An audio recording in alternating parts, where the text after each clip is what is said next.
Assalamu alaikum. Welcome to see this is MD Bichun Sports Journalist.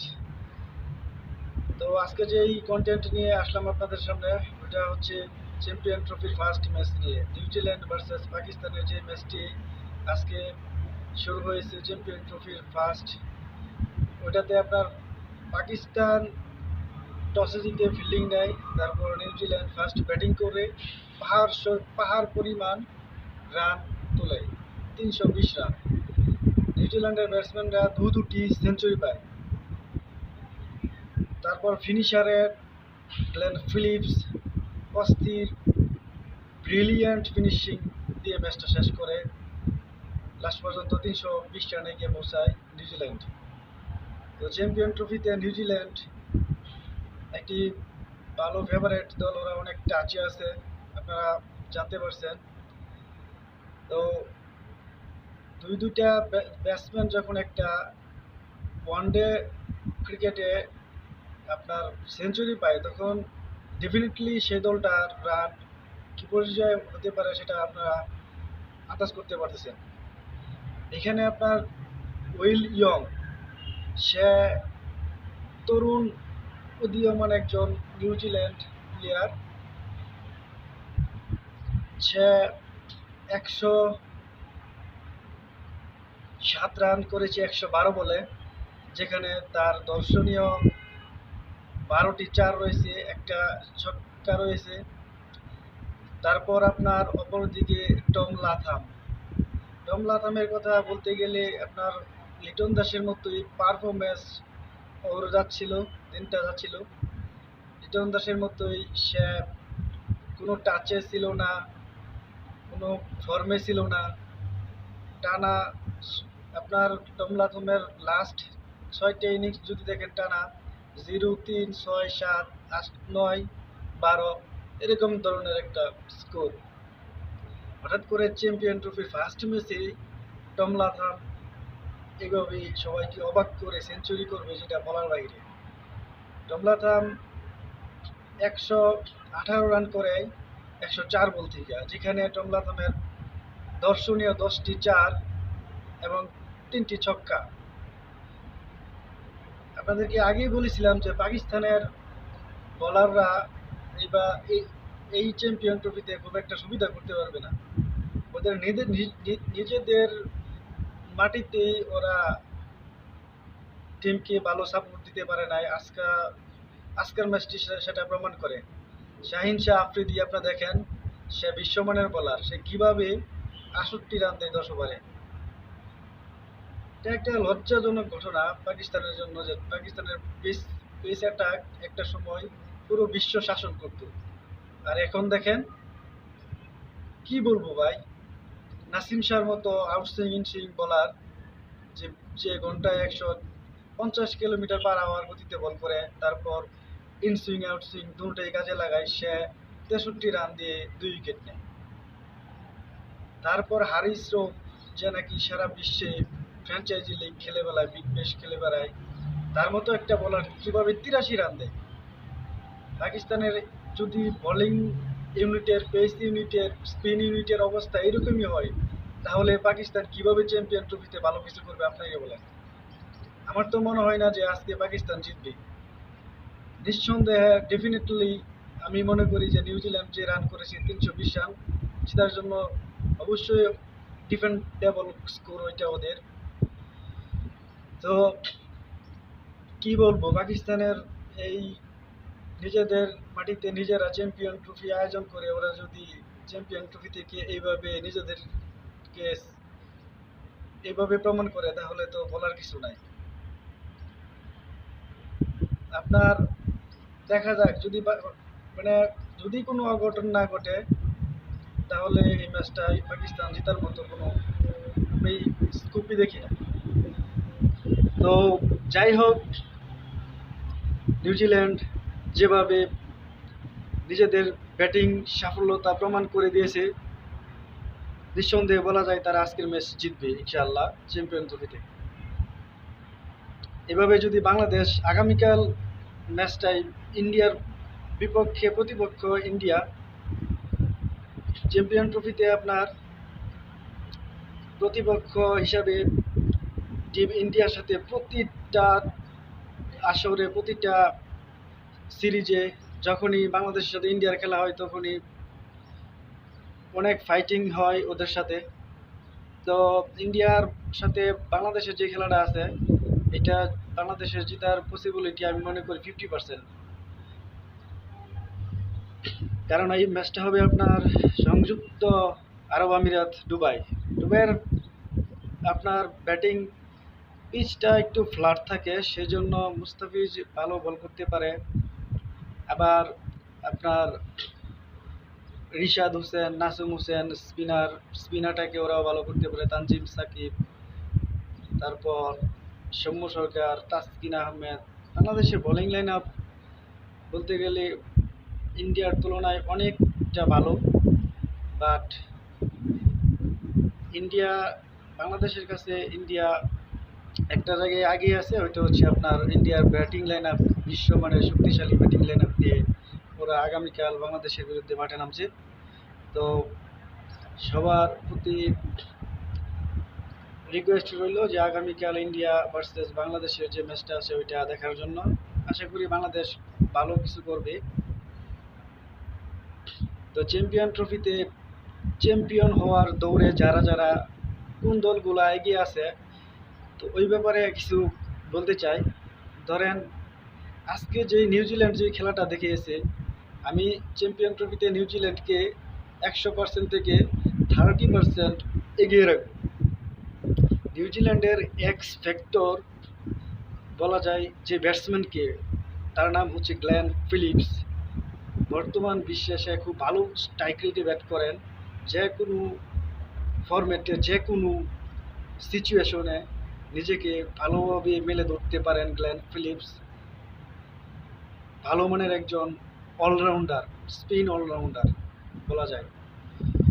টি-20তেও তার batting line up খুব ভালো। One day এবার champion ট্রফিতে Glenn Phillips নিজেকে ভালোভাবে প্রমাণ করবেন।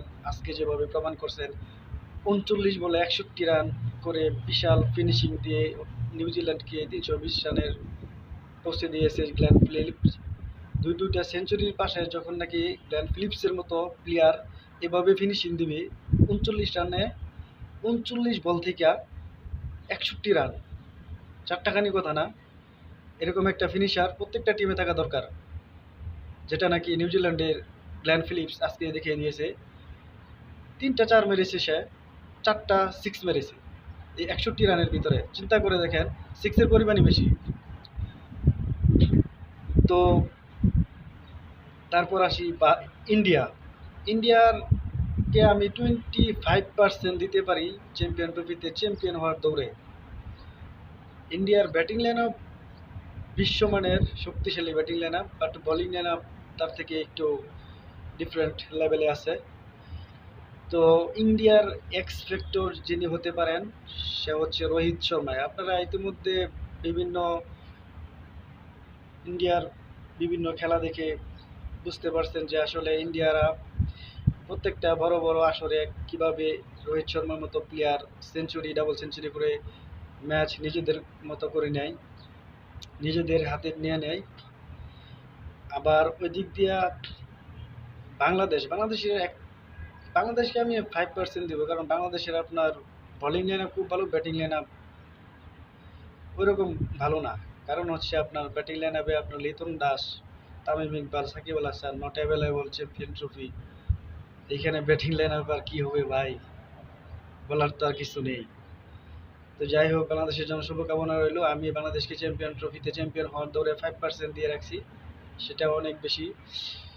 তারপর আসি ভাই অস্ট্রেলিয়াকে কি বলবো, অস্ট্রেলিয়াকে চ্যাম্পিয়ন ট্রফিতে চ্যাম্পিয়ন হওয়ার জন্য 10% দিয়ে রাখলাম 100% থেকে। তো আপনারা কত পার্সেন্ট দিবেন কমেন্ট বক্সে জানেন। কারণ অস্ট্রেলিয়ার বর্তমান অবস্থা খুব একটা বেশি ভালো না, যেখানে বিশ্বমানের যে বোলারগুলা ছিল, পেস ইউনিট, অস্ট্রেলিয়ার পেস ইউনিটটা পুরা বিশ্ব রাজত্ব করতো। আইপিএল, বিভিন্ন ফ্র্যাঞ্চাইজি লিগ খেলে জর্জ হ্যাজলিউড, প্যাট কামিন্স, স্টার্কের মতো গতিশীল বোলাররা, ওরা তিনজনই চ্যাম্পিয়ন ট্রফি থেকে ছিটকে গেছেন। আপনারা ইতিমধ্যে জানতে পারছেন। তো এই দলটা বড় ধরনের ধাক্কা খেয়েছে চ্যাম্পিয়ন ট্রফিতে। তারপর এখানে অস্ট্রেলিয়ার এক্সপেক্টর হতে পারেন ট্রাভিস হেড, যে কোনো সময় ম্যাচের মোড় ঘুরিয়ে দিতে পারেন। তারপর আসি ইংল্যান্ডের কথা। ইংল্যান্ডের পেস ইউনিটে যারা রয়েছেন আপনার খুব ভালো, Jofra Archer, Saqib Mahmood, Mark Wood, ভালো গতিশীল, ভালো বোলার। ওদের পেস ইউনিট অত্যন্ত ভালো একটা ব্যালেন্স টিম, বাট ওরা ব্যাটিং লাইনে ওইরকমভাবে নিজেদেরকে বর্তমানে মেলে ধরতে পারতেছে না, বিশেষ করে ওডিআই ফরম্যাটে। তো ইংল্যান্ডের ওডিআই ফরম্যাটে এক্সপেক্টর যে হতে পারেন সে হচ্ছে আপনার হ্যারি ব্রুকস বর্তমানে দারুণ টাচে আছে, দারুণ ফর্মে আছে। তারপর ওই দিকটায় দেখা যায় যে আমি এখন ইংল্যান্ডকে 100 থেকে 10% দিতে পারি চ্যাম্পিয়ন হওয়া ধরে। তারপর আসা যাক সাউথ আফ্রিকার টিমকে আমি আপনার 10-15% দিতে পারি চ্যাম্পিয়ন হওয়ার দৌড়ে। কারণ হচ্ছে সাউথ আফ্রিকা খুব ভালো একটা ব্যালেন্স একটা team, pace unit, spin unit অনেক ভালো। পেস ইউনিটে আছেন আপনার কাগিসো রাবাদা, মার্কো জনসন, এনগিটি, তারপর উইন মোল্ডার, উদীয়মান ডেবুর প্লেয়ার। ওই দিকটায় ব্যাটিং লাইন আপ ভালো শক্তিশালী আছে South Africa. Tony Zorzi, Temba Bavuma, Adam Markram, Henry ক্লাসেনের মতো বিশ্বমানের ব্যাটসম্যানগুলো রয়েছে সাউথ আফ্রিকার ওডিআই ফরম্যাটে, যারা চ্যাম্পিয়ন ট্রফিকে নেতৃত্ব দিচ্ছে। আমি ওদেরকে 100 থেকে 15% দিতে পারি চ্যাম্পিয়ন ট্রফিতে চ্যাম্পিয়ন হওয়ার দৌড়ে। বাট সাউথ আফ্রিকার এক্সপেক্টর যিনি হতে পারেন, যেই প্লেয়ারটা, তার নাম হচ্ছে হেনরি ক্লাসেন। আপনারা অবশ্যই জানেন যে তার ক্যাপাবিলিটি, তার স্কিল সম্পর্কে। সে একজন এক্সপিরিয়েন্স ক্যাম্পেইনার বলা যেতে পারে। ফ্র্যাঞ্চাইজি ক্রিকেটে সে অনেক দারুণ ফর্ম করে তারপর জাতীয় দলে উঠে আসছে, তারপর আইপিএল বিভিন্ন ফ্র্যাঞ্চাইজি লিগ খেলতেছে, বর্তমানে ভালো টাচে আছে। সে হচ্ছে সাউথ আফ্রিকার বর্তমানে চ্যাম্পিয়ন ট্রফিতে এক্সপেক্টর হতে পারে, যে কোনো সময় যে কোনো ম্যাচ ঘুরিয়ে দিতে পারে নিজে একাই। সর্বশেষ যে দলটির কথা বলবো এটা হচ্ছে আফগানিস্তান বর্তমান চ্যাম্পিয়ন ট্রফি দুবাই, পাকিস্তান দুইটা জায়গা মিলে হচ্ছে। তো আপনারা জানেন যে দুবাইয়ের ফ্ল্যাট পিচ, তারপর পাকিস্তানের পিচ যে আফগানিস্তানের জন্য খুব একটা কমফোর্টেবল মনে হবে আমার মনে হয়, কারণ ওরা স্পিনার ইউনিট অনেক ভালো একটা টিম, বাট ব্যাটিং খুব একটা ভালো না। তো ওদেরকে আমি 100 থেকে আপনার 10 দেবো যে চ্যাম্পিয়ন ট্রফিতে চ্যাম্পিয়ন হওয়ার দৌড়ে। আফগানিস্তানের সবচেয়ে বড় শক্তিশালী অস্ত্র হচ্ছে স্পিন বোলিং ইউনিট, যেখানে বিশ্বমানের রাশিদ খান, তারপর মোহাম্মদ নাবি, নূর আহমেদ, গাঞ্জাফির মতো বোলার রয়েছেন বিশ্বমানের, যারা বিভিন্ন ফ্র্যাঞ্চাইজি লিগ খেলে থাকেন, নিজেদেরকে বিভিন্নভাবে প্রমাণ করছেন বারবার। তো তাদের স্কিল সম্পর্কে আর কি বলবো। তো আফগানিস্তান টিমের যে আপনার এক্সপেক্টর হতে পারে, যে কোনো সময় ম্যাচের মোড় ঘুরে দিতে পারে, সে হচ্ছেন রাশিদ খান।